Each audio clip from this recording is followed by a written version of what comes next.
We heard Zuckerberg very clearly say, look, we're not doing a handset and we're not doing an operating system. So what is this? Okay, let me help try to explain what they are doing. So Android has been such a success around the globe because it is basically an open source platform, and there are little changes you can make to it to tailor it towards a specific device or a specific experience. So what Facebook has done is they have basically changed the home screen or the skin that is offered by Android kind of in a default way. Now, I want to be clear about something. Remember a while back we talked about how Amazon had made some really big changes to Android to accomplish something very deep and different with their Kindle devices. This is not as deep and different as that. Really, this is something that any Android user or software maker can do. Put a new skin so that there's more Facebook in your face if they want to do that.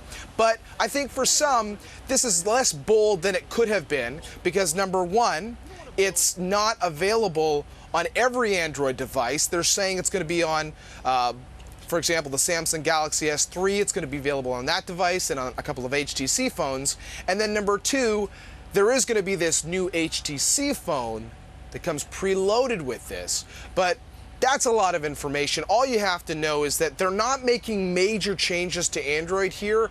They're also not in a real, if you will, agreement with Google to license Android. What they're doing is taking the Android operating system, changing the default skin when you turn on your phone and see what Android offers, and they're making it more Facebook-centric so that they can get more Facebook interaction and maybe down the road more marketing dollars. Deirdre? Okay, John, so hold it there. We're just going to bring in Paul Sweeney now. So, Paul, you've been the one telling me about this strategy and how you see Facebook's ad growth, which is slow and steady. And as you've rightly pointed out, some investors say it's a little too slow.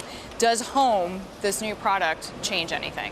Well, I think it's just another step on the way for Facebook. Facebook recognizes that the future of its business is really mobile. I mean, they know that 60% plus of their usage today is on mobile devices. So they know that's their future. They have to be there. The question is, do they go all the way down the line like Google did by spending $12.5 billion to buy Motorola Mobility to get into the phone business, or do they do it in a little bit lower risk way? And I think they chose, obviously, to partner as opposed to build here. But they as John just alluded to, Facebook could have gone a lot bigger with this, pushed a lot more limits. That's right. But I think, Facebook's of the opinion, I believe, that, if they aggregate the big enough audience, the advertisers will come. And actually, the data we're starting to see out of Facebook over the last couple of quarters is they really are getting a lot of traction in terms of mobile revenue. So, John, I want to bring you back in on this point. I mean, you alluded to it yourself. Home, this new product from Facebook, doesn't even run on all Android products, on all Android systems, but it clearly has nothing to do with Apple. What is that going to mean for the tech ecosystem? Well, I think that Facebook recognizes the value, I mean, I hate that word ecosystem, but the value of the Apple ecosystem. The fact that it's not just about their ability to sell you a phone, it's what happens when you turn on the phone. Apple has sold more phones than a lot of people out there, a lot of companies out there, because people enjoy that full experience. Facebook knows if they can get their messaging and different functionality used by more people, that's valuable. More people using your services in a big way, you're collecting data on them, it's hugely valuable. Google, Apple, and Facebook, they're all experts in it.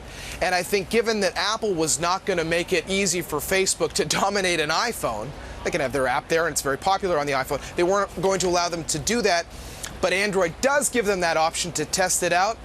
They're going to test it out, but the question remains about how quickly and widespread the adoption will be if you're only on a few select phones, and then of course this new HTC phone, which will be totally dependent on how many people decide to buy that product. Okay.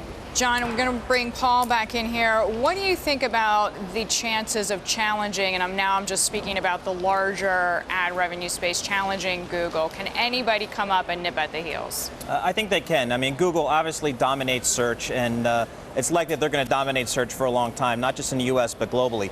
But when you think about display advertising, Facebook is actually becoming the biggest player in display advertising, particularly on mobile devices. So watch out for Facebook to continue to be a big grower there. And then we have online video. Now, Google, obviously, with their YouTube, is a huge presence in online video. But that is a huge source of growth in terms of ad spending on the internet, and there are lots of ways to play online video on the internet, not just YouTube. So, this is a fast-growing market, lots of new entrants in the marketplace, and I think there's going to be a lot of winners out there.